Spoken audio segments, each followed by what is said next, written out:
everybody. Welcome back to another episode of the Up North Journal. We are back. It is August. Yes, it is. We are within 2 months of opening day in Michigan. Man, it doesn't seem possible, does it? No, it doesn't. A little rainy today and yesterday, but... Yeah, it has been wet, but sun's shining right now. Hopefully everybody had a good week, a good weekend.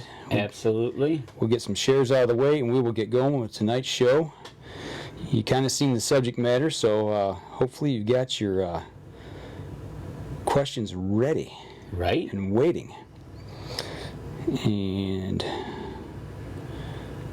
let's see.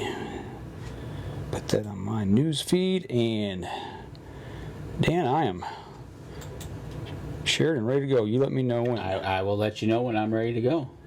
Oh, I just flipped on, got on the wrong page. I gotta go back again. There we go. Pull this feed up. Derek Vaughn, what's going on, Derek? Hopefully you're having a good week. Give a quick shout out, Derek, over at Sunrise Archery. We talked about them, I believe, when we got our bows taken care of last week a little bit, and, Yes, we had them on the show. Yeah, we did. About a month ago. Did a fantastic job, like you said. They, I was shooting mine this week, and it was lights out. Good deal. At 20 yards. You let me know when you're ready, Dan. I will. We'll kick it off here. I will let you know when I am ready to go. Wait, I'm waiting for my end to catch now. Are you? You may have to use your phone. We got a lot of stuff on the in the cabin on the internet right now. Mr. Hoffman. Come on, we can do this. Just got home from scouting trip up north. Oh, there we go. My belly is full of wild berries. Uh-oh, he's been like one of those bears. He's been up there eating and foraging in the forest. You let me know when you're set. I will. And speaking of Billy, he's over at Land O'Lakes, and with him and Derek, they've got a shoot coming up In September. And with the bad news of Woods and Water being canceled that same weekend, everybody needs to go over to Land O'Lakes and shoot that tournament. Yes. Or not tournament, but 3D shoot. So. Absolutely. Hey, Tammy Delk, what's going on? All right. You good? I'm good. Okay, we're going to start the record. Here we go. Stand by in 3, 2, and 1. Welcome back to another episode of the Up North Journal, everybody. Host Mike Adams sitting in the cabin tonight. Dan DeFar, our guest, is sitting ready to rock and roll as well. And we got some cool stuff to talk about tonight. But before we get started... Absolutely, we got some cool stuff to talk about. You know, there's nothing better than talking about old stuff. Like you. Thanks. Appreciate it. Anytime I take can, a jab. Go right ahead. Absolutely. Anytime that I can come up with an old joke that I can get you involved in, I'm going to go there. I see how you are. You know, that's just the way I am because, you know, you're my pal. Thanks. Pal. I appreciate it. Well, I tell you what, why don't you kick this thing off and talk about the good people who help us? I will do that. And you know what? Helping out our sponsors is just one of the things that you can do for us, and getting over there and checking their what they have to offer and maybe buying something helps us help them, and they help us. So it kind of works twofold. But you know what? If you want to really help us, you know, for dinner today I had some salmon.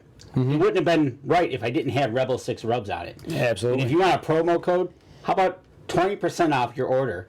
If you go over to their website, rebel6rubs.com, and you use the promo code North Journal, you'll get 20% off when you check out. But that's not it. Buck Baits. We're going to have him on the show coming up towards the end of the month, it looks like, as long as we nail it down.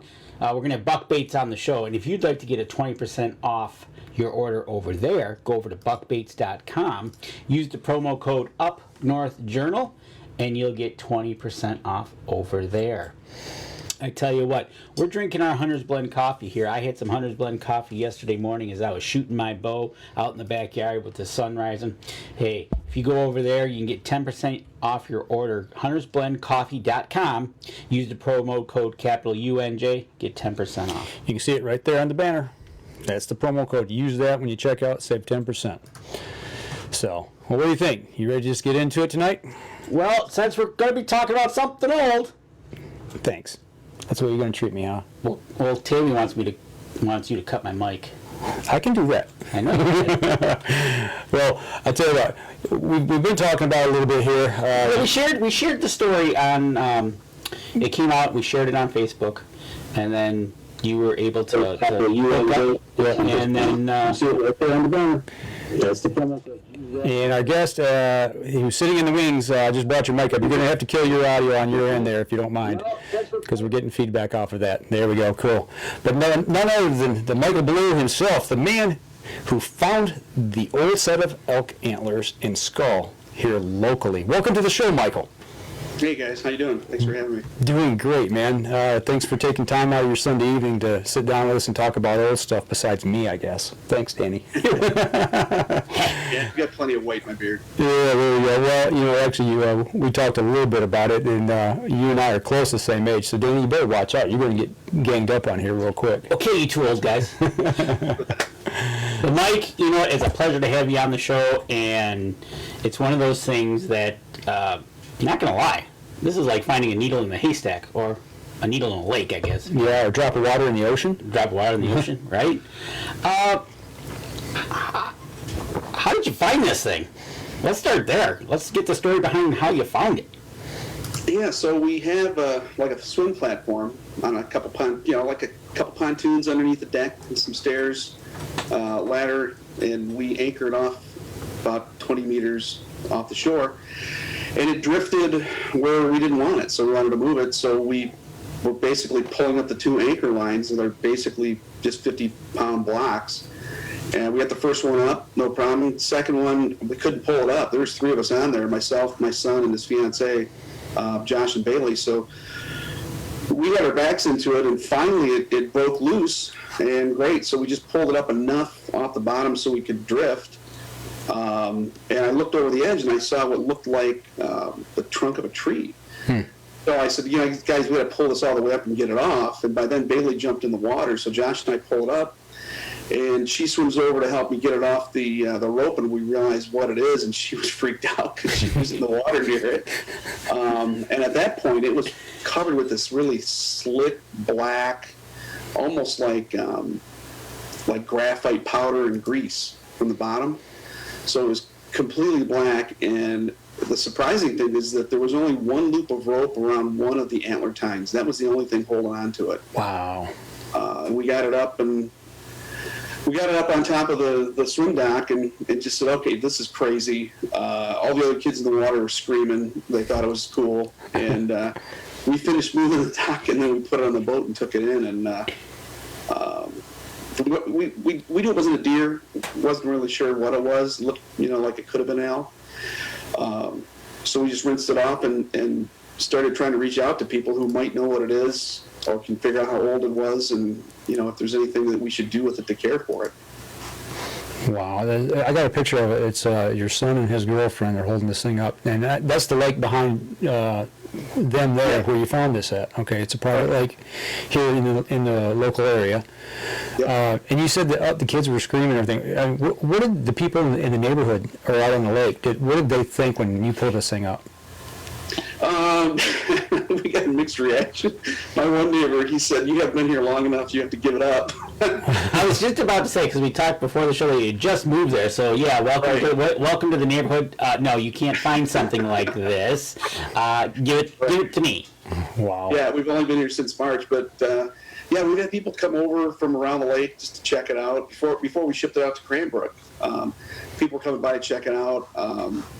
Some neighbors expressed interest in buying it so they could put it in their homes. Yeah, it's people have been pretty wound up about it. It's pretty interesting to find the whole thing intact with so much detail on the little bones, even in the nostrils and around the skull base. And just all these little bones you think would be gone. And you said there was one loop of rope around the antlers to hold on to that and bring that up to the top. You want to talk about lucky that it didn't unravel and fall right back to the bottom of the lake. Oh yeah, I don't know how it didn't. I mean, it was just literally one rotation. That was it. Yeah, that's awesome because okay, I have to ask, did other people go back down looking for more? I don't think so. I mean, it was about 30 to 40 feet of water, and once you get down, the water's crystal clear until you get down about 10 feet. It starts to get darker. Mm-hmm. And then the deeper you get, it just gets black. Okay. So if somebody wanted to go down there, they'd have to have some pretty bright lights. Bright lights and some diving gear, and just you're going to go down there and feel. And depending on how, it would be interesting to kind of know how this was sitting down there to get the one loop of rope on it to get it hooked. Yeah. Because was it sitting upright? Was it sitting half in, half out of the mud? Because like you said, that muck at the bottom of the lake is, you can't walk in that if you could, because you sink like nothing into it. But yeah, the amazing detail that it's preserved. Is your lake there, is being that deep? Is it a cold lake that it would preserve it this way, or? Well, so I don't know anything about this stuff, but my neighbor's brother-in-law is an archaeologist, and he came over. He's in his 80s. He's got this massive collection of just all kinds of stuff. It's pretty cool. He came over, looked at it, and he was pointing out to us how it was half submerged. Okay. Because of part of it was preserved perfectly. I mean, all the little nubs on the antlers were intact, and then the part that it was exposed, you could see where it was eroded and smooth, and you could just see the line right across the face of the skull where it was buried. So yeah, he was pretty excited about that. But he said at that depth, it's such low oxygen, even when you get under that muck, that preserves pretty much anything. Really? Okay. Wow, it's simply incredible. I wonder, do they think it obviously probably fell through the ice at some point, is probably how it wound up down at the bottom of that lake, they think? That's what a couple of people have suggested. Mm-hmm. That's the only thing I could think of. Why it would be out that far, right? I don't think anybody went out there to drop off an elk skull. In the summer and got a cramp. Who knows? Right. Well, you think these animals do traverse water. They can swim, but that lake there it's not real big, and there would be no reason to really cross it unless maybe a wolf was chasing it. We're not going to give away the age just yet. Everybody's like, how old was it? We're not going to do that. But how old and what did it score? The question's coming across. Is that what they're saying now? They want to know what it scored. So, well, it scored. We did get a hold of what is it, Boone Crockett? Yeah. Yeah, so they were going to score it, but they wanted it to dry for so many months. Yes, and when we talked to Cranbrook, they said keep it wet, because the process they have to do to save it is to have it stay wet the way we found it. Mm-hmm. Now, since then, they preserved it so it could get scored. Okay. But I don't know if they're going to want to do that still. I'm sure that when we get to the age, I'm sure that why wouldn't you, just for the sole purpose of, because the whole other part of this is being in the southern Michigan. When was the last time there was elk down here? Right. It's that's the whole point. That's the whole point. Is the elk range that we have today is like Gaylord. Yeah. Northern Michigan up. There's no elk down here, so that's telling you that we're looking at something with an age factor that's pretty old itself. Right. And that's why this is so cool, because it's in southern Michigan and we haven't had elk here in ages. Right. So it's something that you don't see every day. But and what's interesting, what kind of struck me with this, when I saw the article originally, and I said, found out that it was so local, I knew we had to reach out to you and try to get you on the show to talk about it. But I want to say this is like the third, maybe the fourth elk skull that's been found around Michigan, like in similar instances like this in the last 5-6 years, I think. So it's like all of a sudden we're starting to see a little more of this activity of where these things are starting to reappear, kind of. So one of the questions we do have: do you know the age of the lake that you're on? Does it match that the lake was there back when this elk was living? So, kind of, because it's, from what we've been told, it's a glacier lake. It was formed back during the Ice Age. Okay. Because it's a basin lake, it's deep. And it drops off. It's like somebody just took a mountain and shoved it in the ground. Oh, okay. It drops off so quickly. We have about 20 foot on our side of the lake. There's about 20 feet of a shelf there where you could have maybe 4 feet of water, 5 feet of water, and then it drops off to like 30 feet immediately, and then it drops down to 40 and 60 and in different areas. Somebody's told me it's been up to 90 feet that they've seen on their fish finder, but that seems really deep. So I don't know yet, but that's what we've been told. Okay. And most of the edges of the lake, it just drops off right at the shoreline. It just falls off. Okay, so Jason Radecki, that's what he said. He says, well, maybe the elk died there and then the lake formed over the lake. But with that being said, it looks like the lake was there at that time. So right, gotcha.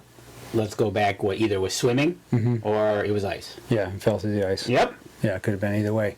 Yeah, and the falling through the ice is what people have been telling us they think it is. Because, I mean, you don't know. We don't know. Right, right. Well, I'll tell you what, we're bumping up here close to our first break. Well, go ahead and we'll stop here for a minute. Absolutely. We'll step outside, we'll take our first break, and when we come back, we'll continue the conversation. And we'll dig into a little bit about the carbon dating process that you had to go through and see. We'll talk about that. We'll be right back after this. All right. You're right, Adam. When location is the most craziest part, being here in southern Michigan where it was found, elk haven't ranged here in a very long time. That is the crazy thing about this, and that's what makes it really cool.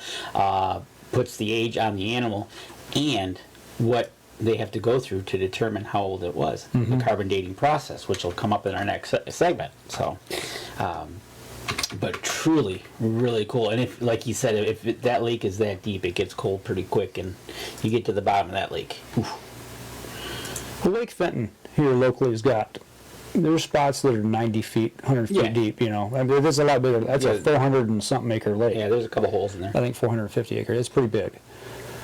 So, but there's a lot of lakes in this area, actually. So, okay, I got to save this off. And open up the new one. Here we go. Lost track of what I was doing there. Here we go. Stand by. 3, 2, and 1. Welcome back. Sitting here, second segment of the episode, talking with Michael Bleau in Livingston County, Michigan, talking about an ancient elk. An ancient elk, an old elk. Old elk. But to find that out, he had to go through a process. So when you figured out, it's like, okay, this thing's going to probably be pretty old. You know, what was your process of getting a hold of somebody and figuring out how does carbon dating work and who do we contact? I emailed everybody I could think of. Looked at universities, reached out to the MSU Extension, reached out to news organizations, hit up, hunting magazines, just to say, hey, we found this thing. Here's some photographs of it. We think it's an elk. It looks pretty old. Not sure what we should do with it to take care of it. Right. And it was really cool. A lot of people reached back and either called or emailed to offer assistance. And after maybe a few days after Mila ran that first story on MLive, got reached out by Michael Stafford at the Cranbrook Research Institute. Okay.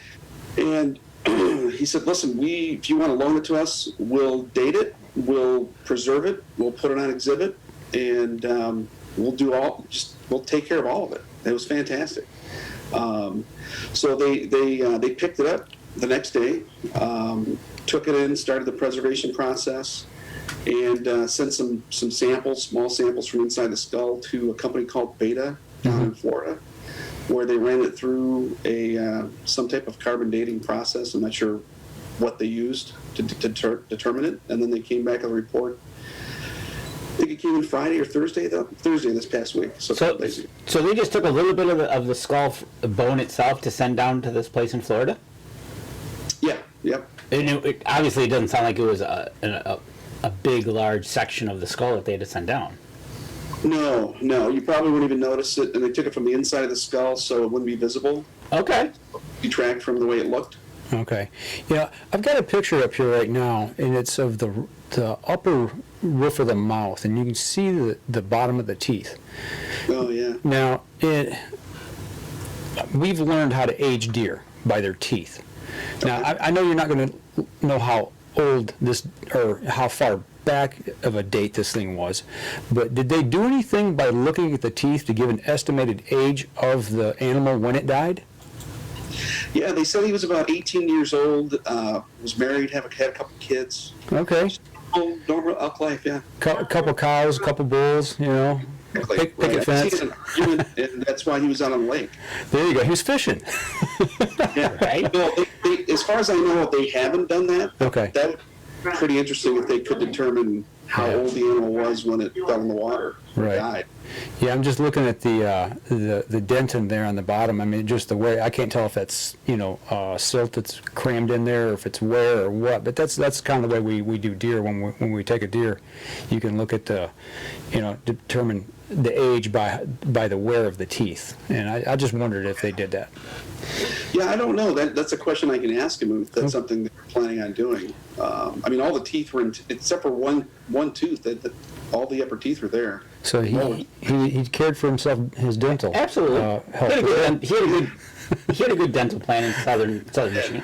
Yeah, that's good. That's good stuff. Very interesting. So, okay, so they come and they pick it up. We saw the picture of that. They load it into this van. They take it away. And how long was it before you got results back? It was maybe 2.5 weeks. Wow, that's quick. That is quick. Okay. 2.5 weeks. And you said that they preserved it. Do you know what they did as far as the process of what they did to make sure that this thing didn't deteriorate any further? Yeah, so they explain they soak it in this chemical, and then they continue to brush it and spray it with this chemical. I think it's acrylate. Okay. I'd have to look up an email and see what it says, but anyway, it's kind of like a wax, and it ends up expelling. It penetrates the bone, expels water, and replaces any cavities with itself. Okay. So it petrifies the bone and the antler. I gotcha. Okay. Makes sense. And then for them doing this, you agreed to let them display this at the Cranbrook Institute? Yep. Okay. Yep. So Loaded. I got to imagine, too, right now with COVID, there's no way that anybody can get in there to see this, right? Well, they're going to open it up to members in August, and I think by the end of August, early September, it's going to be open to the public. Okay. I gotcha. They're planning on having the elk in their lobby. So. Oh, right in the very front when you go in. That is awesome. Now, for those that are watching the show that live in the area, or maybe somebody that lives here in the Midwest, and they kind of know the general area, but explain to them where the Cranbrook Institute is, that they might be able to take a look at this. I'd have to look it up. I think it's in Bloomfield. It's down in Bloomfield Hills, I do believe, if I remember my directions right for Cranbrook. But yeah, so I think it's right over near the Detroit Zoo, right in that area. Okay. and it's very nice of them to offer to have that put right in their lobby. I mean, that's just, they're not just gonna hide it down the hall, turn right. Look up, there it is.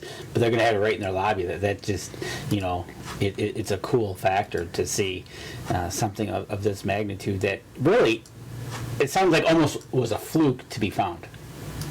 Yeah, and it's really, I mean, we're really happy that they, showed up and took care of it, because we didn't know, what to do with it. We didn't want to do anything that was going to damage it, because we didn't know from a historical value if it's something that needed to be preserved and put somewhere in a museum so people could enjoy it. And they showed up and they've done just a great job. I mean, it's been really, really fun working with them. Some people wait all their life to get an animal like that to put on their wall. Right. He didn't have to fire a shot. No. He went and roped it. He went swimming. Right? Right. Yeah. I didn't know you could go fishing for elk, but I guess No. I guess that's what you can do. That's a cool thing. Well, that's where they're finding a lot. Most of the ones I've heard about, that's what they're finding is in these lakes. And it makes sense, like you said, that's a deep lake, and it was in the muck, and it was preserved. And if it was laying out, in the open, or even, buried in the ground a little bit, it's going to deteriorate. And that's the thing. And this is one of the things that has been found. Mm-hmm. Think about what's down there that hasn't been found. Exactly. Right. I don't know if I want to go poking around there, because we might tip off something that's still swimming around there, that there's some fresh meat on the surface. Yeah, right. You got a Leviathan down there or something, I'll tell you what. There's a little thing down there. We're going to start calling it Sully. Right. Well, then you'd be famous again. Creating your own Loch Ness. Way to go. Yeah, freshwater megalodon shark, or something crazy. Who knows? We never knew it was there. Right. There are some pike, so I don't know how big they get, but there's some pike in that water. And The pike can get big. If you got muskie, they can get bigger. especially with deep water and cold water. Yeah, there's definitely some big pike in there for sure, because depending on if it's mostly private lake, there isn't much fishing there. So, Right. Yeah, those pike can get pretty big, no doubt about it. I tell you what, let's just run this segment here just a little bit short, because I know everybody's probably still wanting to know How old is how this? this thing is. So let's take a break. Let's keep them on edge here for just a few more minutes. Absolutely, we can't tell everybody in the first segment. That'd just not be right. So we're going to step outside. We'll take our next break. We'll be right back after this. Good stuff. There, yeah, my brother did confirm it is Bloomfield Hills on Woodward Avenue in Oakland County. Okay, good deal. I knew it was there because I've been there before when I was in school. Jason Radecki, wasn't long ago when the whole area, the thumb and majority of the state was covered in trees until the huge fire. Absolutely. Huge fire, 1890s, I do believe, late 1880s or 1890s, and actually our hunting camp where it's at is there's a lot of evidence of that there. Right, that's the whole, we talked about the age of the trees, and if the trees look like this and grew like this, they were products of that great fire. Right. Yeah, we talked about that, and that's kind of sticks in my mind every time somebody says something about the trees, and it's like, well, were they here before or after the Great Fire? And everybody looks like Great Fire. Right. Yeah. All right, here we go. Stand by. 3, 2, 1. Welcome back. Third segment of the show. We're still talking about the ancient elk, the elk that was found here locally in the mid-Michigan area by Michael Bleau, and we've been talking about how they carbon dated it and all of that. And actually, in the commercial break, for those that are listening on the podcast, you need to go back and watch the live stream to see the photos of this thing, because they're simply incredible, number one. But in the commercial break, we talked a little bit about when that time frame of when they went extinct here in this local area. Actually, it was Jason Radecki, and he chimed in here just a minute ago on the thread and said what? He said that, matter of fact, it wasn't long ago when the whole thumb area and the majority of the state was covered in trees until the huge fire. Yeah, the Great Fire is what they call it. Yep. And I said 1890s in the break there, but I know there was one up in our area, up in northeastern Michigan's Lower Peninsula, that went through, and I actually misspoke. I think that one was probably more about the early 1900s. Okay. Because the trees in our area, it's the oak trees, and that's a telltale sign. Generally, an oak tree grows from an acorn, and it sprouts up, and you have a single tree. Well, when there's a fire, or you cut them down, you leave the stumps, they stump sprout after something like that, and they regrow, and you'll have a clump, and it'll be 2, 3, or 4 trees grow together out of one base. Yep. And almost every oak on our property is that way. And we had some forester come in when we were doing some forestry work there, and he said, "Oh, these are all result from the Great Fire." Yep. So that started back to that time. That started that conversation, and then that dates it. But then he goes and finds this. Now, was there any reason or any attempt to go down and find the rest of the carcass from the Any other bones? or this has been it? No, that was it. Okay. Yeah, they had one archaeologist stop by my neighbor's brother-in-law. He suggested that in most cases those bones are scattered just because of animals feeding on it and currents and stuff. He said it'd be really hard to find a fully intact skeleton at the bottom of a body of water. Okay, that makes sense. Yeah, no, it makes perfect sense to me. Bottom feeders. Right, exactly. So, they called this week. Actually, you emailed me and said, I've got the results, and I know everybody's sitting on here. They want to know. So what did you find out this week? What did they tell you? Well, I just sent you some photographs that Mike sent me. You asked last segment about the preservation process. Right. So I sent you some photos if you wanted to share those. Yep, I've got them. I got one of them up now. Yep. So, so they said basically that that it's 220 years old, Okay. and with a range of plus or minus 30 years. So it puts it in a historic time, and they're pretty certain that it's an eastern elk, which is extinct. Of course, you guys know that, right? Right. Yep. They left this area in the mid to 1850s, 60s, 70s, somewhere right in there, if I'm not mistaken. from what I do remember. And then they, and actually Danny and I, we talked about it at one point here recently, that they reintroduced elk here, and they came in the early 1900s via rail car. And they pushed them out of the railroad. Yeah, and we showed a picture of that. It was kind of cool. And it's actually up in the Wolverine area where they release these elk. And, that's Michigan's elk herd today. It started from that. Exactly. So we're talking about an animal 220 years ago. So 220, that puts it back to 1800-ish. Right, yeah, 1800. So 17 would be 17 what? 1770 to 1830? 1830 is the range that this animal was in this area. Ranged in this area. Get it? Range, Yeah. date range. That's what you did there. Yeah, exactly. And, and unfortunately, don't know how it happened. Ended up on the bottom of the lake and was hidden and by sheer stroke of a rope and some guy moving to this new lake in a platform Hit the lottery. he hit the he hooked this thing. Yeah. It hit the elk lottery. And it's funny you say that, but it's something like this that you think back, you go, wow, 1790, 1800, or 1830, anywhere in there is just. Well, Think about what was going on here. At that time. Fur trades, the Native American villages in this area. And just something just dawned on me, too. I mean, just think back. Maybe it was out on the ice, and there was a Native American that was hunting, trying to provide food for the tribe, shot this thing maybe, and maybe he caped it out and took all the meat and the hide and left the skull there, and maybe when it thawed out in the spring, it went down. Who knows? Wolves could have got it. Yeah, drug it out there. Yep. Who knows? They might have chased it out on the ice. Yeah, it fell through. Yep. There's so many variations to this that it's just really cool. Yeah. It's just something you don't come across every day in conversation, whether you're a hunter, non-hunter, or just, hey, what did you do today? Well, I found just a 220-year-old elk head in the bottom of my lake.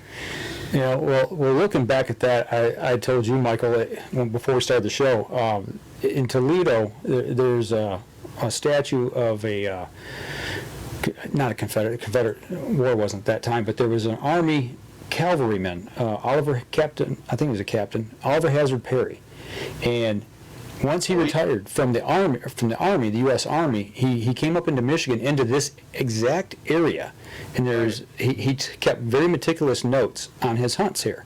He was hunting wolves, he was hunting elk, deer, other critters as well, but he was hunting those elk, those Eastern Range elk at that time, and he hunted Genesee County, he hunted Livingston County, and Oakland County and Tuscola County. I remember vividly that those were mentioned. So, he hunted just a little bit after probably that time frame of what that was carbon dated at, but it's the same elk, basically. So, which is kind of cool to think about that. Is that is it Commodore Perry's, the monument at the end of the street in Perrysburg?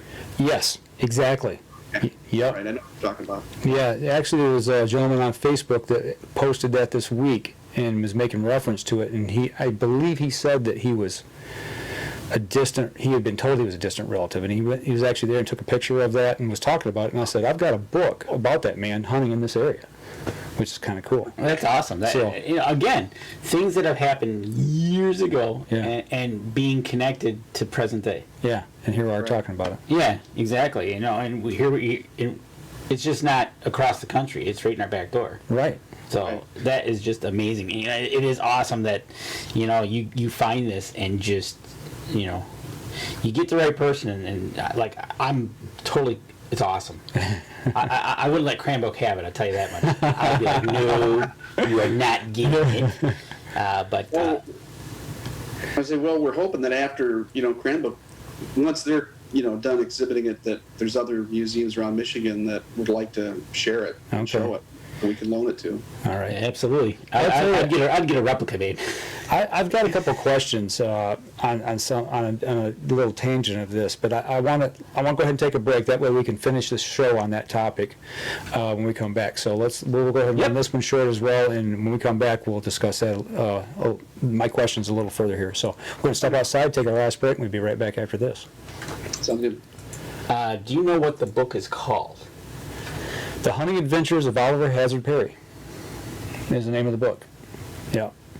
And I don't know if it's still in print. Adam Wynn, there you go. He just said it, so I ain't typing it. Yeah, The Hunting Adventures of Oliver Hazard Perry. There you go. And my book is somewhere here. Don't know where. It's here. Okay. If you guys can only see the other side of that screen. Right.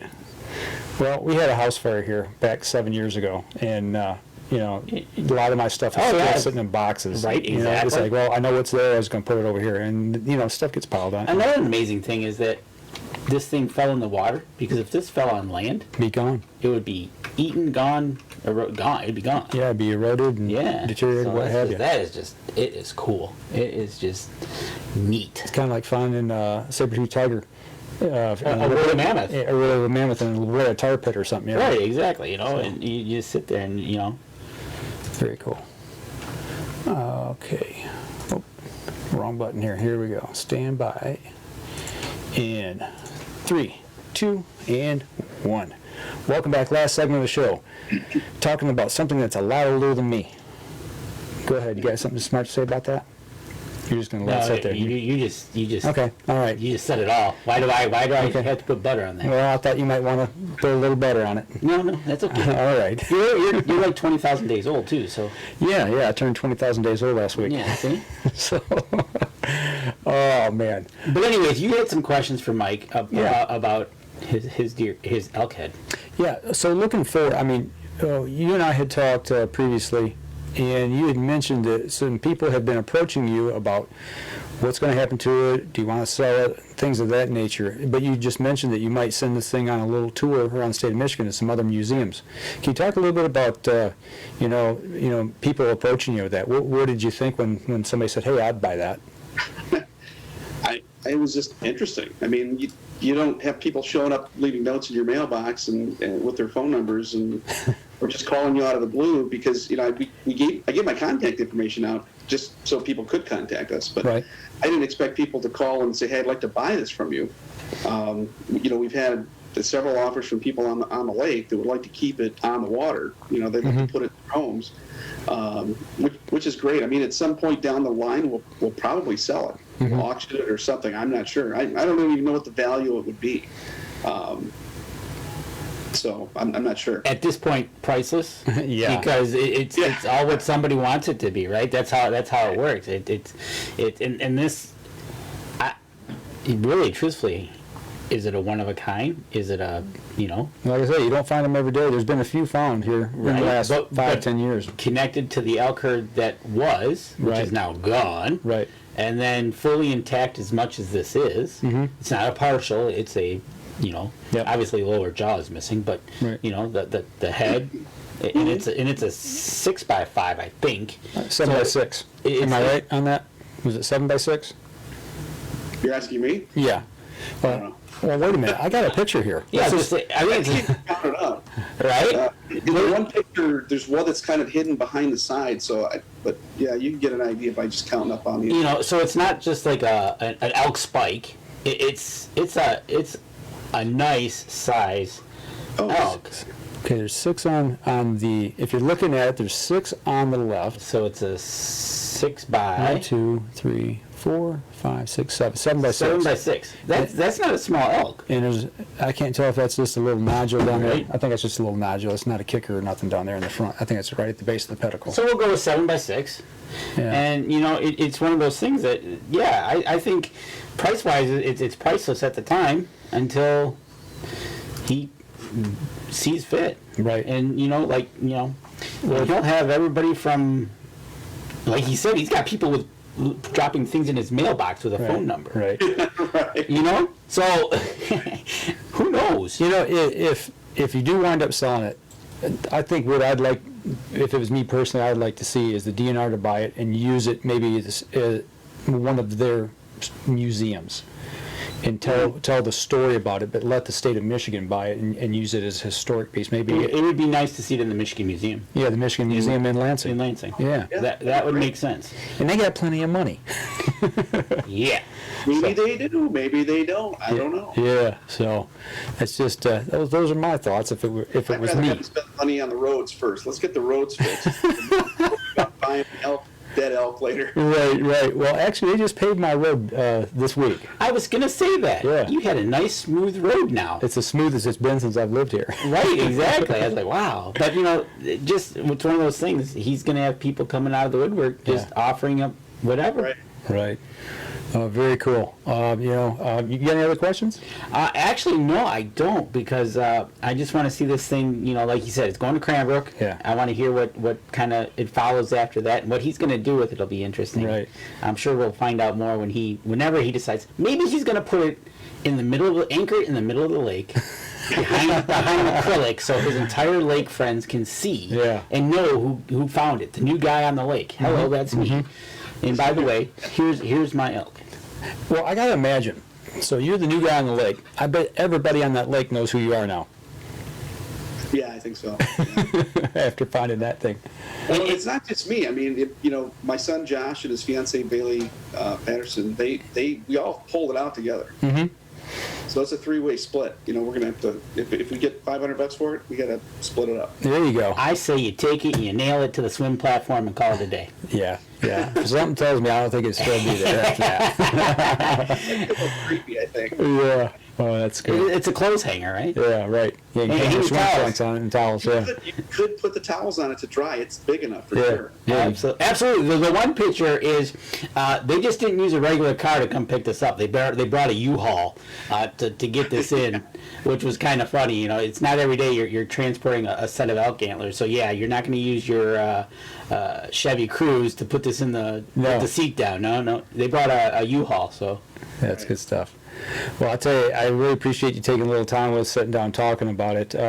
If you hang on just a minute, we'll wrap up the podcast portion, and we'll stay online live for a few minutes to see if anybody has any questions. But for those of you on the podcast, the audio file here just does not do this justice. no, Go watch the live stream. this is one of those episodes you got to go to the live stream or see it on YouTube when we post it over there and see the pictures of this thing and see how well this was preserved at the bottom of the lake for 220 years, give or take. And it's a cool fact that just doesn't happen every day. No, and it happened in our backyard, so to speak. So, one last question. Do you know when it will be on display at Cranbrook? Yeah, I think it opens up to membership early August, and then mid to end of August it opens up to the public. Okay, so mid to end of August, we'll be able to take a cruise down there and see it. Go take a selfie with it. Yeah. As soon as they let me know, I'll email you and let you know when Okay. that's happening. That'd be awesome, and we'll tell our listeners on the show, and We'll all meet down there and have a UNJ party with our masks on. Yeah. I like his answer. Yeah. Did Cranbrook say what would happen if they did not preserve it? They said after it dries out, it'll become brittle. Yep, and, that makes sense. It'll be prone to breaking. Yep, there you go. That makes sense. Typical thing, it dries out. And see, Boone and Crockett's going to want 60 days of drying time. Right.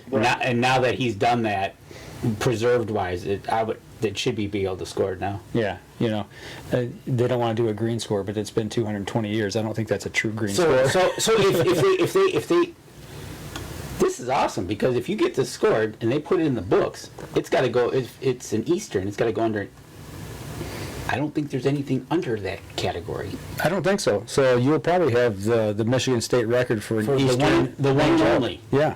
So. Ooh, we should do that. Yeah. I'm telling you, I would get a hold of him and ask him, and I don't think that. Yeah, Have them score it. That'd be cool. absolutely. So. Well, there's a scorer right here in Howell. I've reached out to him, and it's just a matter of getting him access to it. Yep, Okay. that's what he needs. He just needs access to it and his measuring tape, and he'll do it, Okay, and here we go. you'll get a score on it, and then you'll be entered in the books, and The rest is history, as they say. right. Yeah. if they end up doing that, I'll get that information to you as well, so you can share that. Very cool. Very That's cool. awesome. Awesome. Well, I tell you what, everybody on the podcast, please go check this out. I'm telling you what, you won't be disappointed. It's there's some great photos that we've shown tonight, and as we've always said, give us a like, give us a follow, give us a share, and go over to iTunes and give us a review over there as well. That helps us out. Give us a review over there, and if you go over to YouTube, please subscribe to us. Get our subscriptions up over there. That helps us too. That helps us help our sponsors Yep. and supporters and vice versa, and it makes everybody a good time. That's right. And don't forget to share the show. That's going to do it for us this week here on the podcast. Y'all take care, and we'll be back again next week. Thanks, guys. Hey, not a problem. Not a problem at all. And you know what? Now that you mention that, I got to go look to see, because he could have that scored also and put into Michigan commemorative bucks. Yes. Yes. Yeah, Yes, absolutely. it would be under a pickup, but again, under its own category. Exactly. Yeah. Right. Yeah. So I will, The one and only. yeah, see if I can reach out, see who's over there at Michigan Commemorative Bucks, reach out to him, and maybe get you in touch with somebody over there to score it. Speaking Yeah, of that'd be great. Speaking of elks, we've got Mr. Tom Genzel on here. Says great stuff tonight, guys. Appreciate it. You know, he will be venturing northward. He hit his own Michigan lotto. Yeah, he hit the elk lottery as well. Elk lottery, yes. So, And I'm going to try to get him on the show here at some point, and we'll talk with him. Absolutely, we'll have to line him up. So, Other than that, I cruising think, back through. Anybody yeah. got any questions? Post them real quick, and we'll ask. Otherwise, we're going to wrap up here pretty quick. yeah, exactly. And another great show, another great guest. So glad to have you on. That you came on here with us, talk a little bit about this little interesting item. Yeah, thanks for having me. It's been fun. Tammy Duck says, great show this week. Thanks for the show, guys. All right, we're going to wrap it up. And I tell you what, hang on just a minute, Michael, and then we'll let you go. But for all our viewers out there, thanks for tuning in tonight. Thanks for the questions and the comments. And once again, as we told everybody in the podcast, go ahead, share the show, give us a like, give us a follow, and we'll be back again next week. Y'all take care. We'll see you then.